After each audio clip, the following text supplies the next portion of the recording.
Здравейте от carmedia.bg. Днес ви показваме Double Screen 23,6 инча мултимедия Android. Два монитора, които могат да работят и двата еднакво или всеки да функционира с определено приложение, разбира се, като в случая сме пуснали YouTube и Google Maps. Освен това, като функция имате и Night Mode, да не дразни очите при шофиране. Разбира се, от единият, само като го фанете хубаво с пръсти, може да се мести от единия монитор на другия. Съответно и двата функционират. Сега преместим и Google Maps, затова спря YouTube.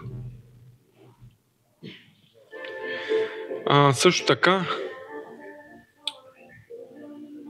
можете да изгасвате мониторите, било то единият или двата, да не дразнят при шофиране. Това представлява менюто. Имате Waze, YouTube, всичко, което желаете, може да си го изтеглите от Play Store, разбира се. Могат да се сменят тапети. Също така има Android Auto и CarPlay. В случая ние ще покажем как се свързва с CarPlay.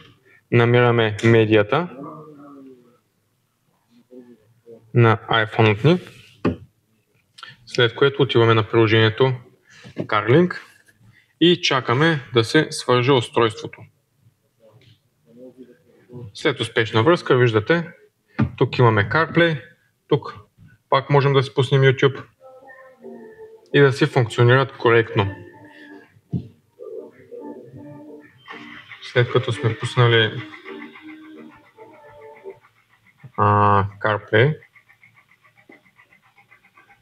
това представлява менюто на CarPlay.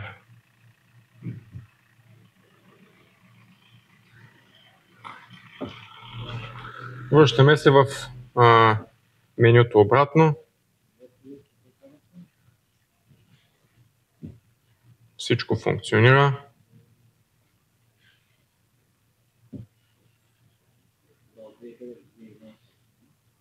Виждате, може да се търсите в интернет.